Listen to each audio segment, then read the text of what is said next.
Welcome to the new video of composition pills. Today let's analyze this passage from Fantasia in G minor by Johann Sebastian Bach. This is very interesting because this is a passage which implies solmization, and if you know solmization you can really understand what's happening here in this modulation, which is very strange apparently. Now let's play the bass line.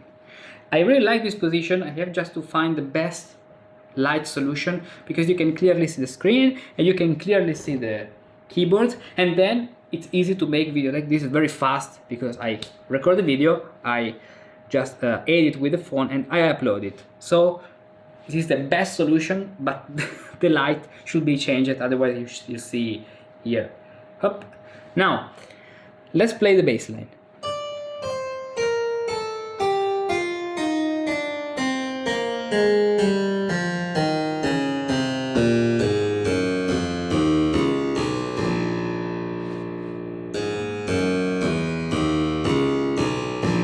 How is it possible to move from D major, which is G minor actually, to B flat minor? Is it possible thanks to solmization? Yes. When you have solmization, and you know this if you learn solmization from the solmization course, you have mutations called fourth mutation and fifth mutation. The fifth mutation descending is when we change re, la, or better, re into la descending. La, sol, fa, mi, re. La, sol, fa, mi, re. Re, la is a fifth, sol, la, sol, fa, mi. And after a fifth mutation, we'll always have in the diatonic scale, or in the tonal scale, we'll always have the fourth mutation when we change mi into la, this way. La, sol, fa, mi, re, fifth mutation, la, sol, fa, mi. And then we start again. La, sol, fa, mi, re, la, sol, fa, mi. And we change mi into la. So let's do it again. La, sol, fa, mi, re into la, sol, fa, mi into la, sol, fa, mi, re into la, fifth mutation, la, sol, fa,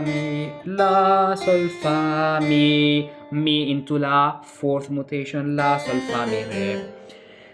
But if we do a succession of only fifth mutation, this is what we get. La, sol, fa, mi, re. So we change re into la, and remember that mi fa is the position of the semitone. La, sol, fa, mi, re. Now, la, re into la, sol, fa, mi, re. Anytime we are adding a flat. La, sol, fa, mi, re. La, sol, fa, mi, re. La, sol, fa, mi, re. La, sol, fa, mi, re. La, sol, fa, mi, re. And this way we could continue. As you can see, thanks to all these descending pentachords, we have something which is always modulating a fifth down, adding a flat. Here we already have the B flat, we already have the E flat, then we add the A flat. The pen is always down. Then we add the D flat, so we add the G flat, we add the C flat, we add the F flat, and then we finished all the flats. This is the origin, the descending pentachord always with the fifth mutation. And what's the harmony of the descending pentachord? So if you can learn the fifth mutation in the Partimento in solmization course, because it is about solmization, the descending pentachord is about harmony and composition, Partimento. So the descending pentachord is about the Partimento method. You can find it in the Partimento method. There's a specific stage, so let's go and let's check the harmony of the descending pentachord. So we need the Partimento method. Let's open it. Full access. Okay, let's go to the full access. You can start for free your journey in the Partimento method, and then if you like you can continue with all the chapter and study all the things about music composition. Then we are in the ascending pentagon stage 5.6. Okay, let's take the final harmonization you can find here. At the end of each stage you can find the prototypes to practice with. Now, let's take the minor version here, for example. Okay, we have over the first degree we have a lot of possibilities, especially with three voices. One of these possibilities is with 3/5 on the fifth degree, so we have then 2/4/6 with four voices on the fourth degree. Then we have the sixth, and then we have 3/6. If you like, you can add the fourth, and 3/8. And this is nothing more than the rule of the octave, La Sol Fa Mi Re. In the rule of the octave, La Sol Fa Mi Re, La Sol Fa Mi Re. Yes, and then we can start another descending pentachord, La. So you can see the chromaticism. Why? Because the descending pentachord starts on the fifth degree of the scale, so always major. If we finish in A minor, a fifth down, we'll have D minor, so starting on A. La, Sol, Fa, Mi, Re. La, Sol, Fa, Mi, Re. La, Sol, Fa, Mi, Re. La, Sol, Fa, Mi, Re. La, Sol, Fa. As you can see, it sounds like the example by Johann Sebastian Bach precisely because it is, and that's why we have this chromaticism. Then Bach put this chromaticism in order to create melodies, not only just a chordal succession, of course, because we have the counterpoint which create these melodies, pa pa pa pam pa pa pa. But the essence of the bass line is the descending pentachord. Let's play it. What Bach didn't do consists in harmonizing this note. So he didn't put this chord. Why?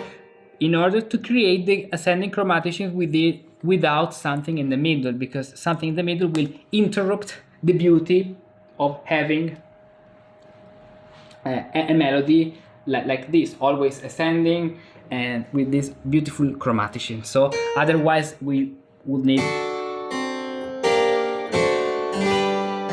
no. So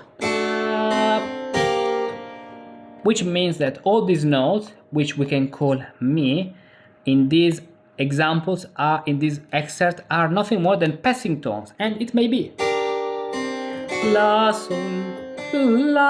Sol Fa Mi Re La, and it's major because it becomes the fifth degree. La Sol Fa Mi Re. It becomes major because of the fifth degree of F minor. La Sol Fa Mi Re, fifth degree of B flat minor. La Sol Fa Mi Re. It becomes then La Sol major because of the fifth degree of E flat minor. La Sol Fa Mi Re, major, fifth degree of A flat minor. La Sol Fa Mi Re, major because the fifth degree of D flat minor, which is harmonically the C sharp minor. Incredible. La Sol Fa Mi Re. And then, as you can see, Bach finishes with a chord and harmonically then that brings out back to in a more comfortable key instead of D flat minor. So this is the secret of these passages. We have the descending pentachord, which is set with fifth mutation, La Sol Fa Mi Re, La Sol Fa Mi Re. So La Sol Fa Mi Re, which becomes La Sol Fa Mi Re, La Sol Fa Mi Re, La Sol Fa Mi Re, and going on. If you want to sing in a row, la, sol, fa, mi, la, sol, fa, mi, la, sol, fa, mi, la, sol, fa, mi, la, sol, fa, mi, la, sol, fa, mi, la, sol, fa, mi. Don't confuse this La Sol Fa Mi with the lamento bass, the descending tetrachord. No, they are two different things. The descending tetrachord is from degree 1 to degree 5. So we are in G minor here. La Sol Fa Mi Re. The lament, La Sol Fa Mi, is here. La Sol Fa Mi. This can be the lamento bass, but in D minor, and we need F natural. We don't have F sharp. And then we need the sixth here. And this is not what Bach did, because the lamento requires degree 1 and then degree 5. But here we have degree 5, so we are in G minor and degree 1. And the final point is La Sol Fa Mi Re, which is overlapped to the next La Sol Fa Mi Re. Don't confuse this with the lamento, because it's a very big mistake of compositional patterns. And how to get better in understanding all of this, and don't confuse, for example, this La Sol Fa Mi Re with the lamento La Sol Fa Mi. You have the Partimento method, so join it, start studying. Of course, is something you have. It will require a lot of study, a lot of effort, a lot of mistakes also. This is the way to learn, but imagine yourself after 1 year, one exercise per day, and at the end you will become better. In any case, any exercise is useful to make your next step in learning this thing and becoming able to visualize these elements. This is the power of the Musicus Practicus. I'll always say, to make simple things which seem complex. This seems complex because how many flats, how many chromatics, but actually they are nothing more than the same pattern repeated, fifth down with La Sol Fa Mi Re, all fifth mutations, and then the harmony of the descending pentachord with a passing tone over Mi. So Mi as a passing tone. Analyze this better on Patreon or with all the other resources. You have the post of this video, and below it you can find this picture, so then you can analyze it, you can see each passage, and then you can play it, you can make your notes, and this way you can see and learn with your experience and make experience in analyzing these very beautiful passages. And in any case, join the Partimento method, because you can start for free, and then if you like, continue. Fa, re, fa, mi, fa, la, fa. Wait, what's going on? What are all these strange notes? Look at this. This is how they read notes during the Renaissance and the Baroque period. This is a book of the beginning of the 17th century. Now, tell me, how can you understand and play Renaissance and Baroque music correctly if your way of reading is completely different from what they used? Even worse, how can you compose new music in a stylistically accurate way if you start from a mindset which is diametrically opposed to what all ancient musicians used? Well, you can't. They are two different languages. Imagine instead the freedom of reading correctly every note.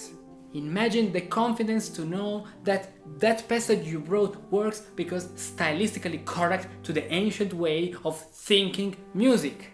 Think how wonderful it would be to notice all those details and nuances that other musicians miss, simply because they don't know hexachordal solmization. Hexachordal solmization is the system used by musicians of the Renaissance and Baroque periods to read music. It is a system built on a great scale of 20 letters and a hexachord of 6 syllables: ut, re, mi, fa, sol, la. If you love Renaissance and Baroque music, you should know more about that. For this reason, I've prepared for you an ebook where you can discover some details that you can only notice if you know solmization. Get this special gift now. Go to this link, scroll down the page up to the middle, and download the free ebook.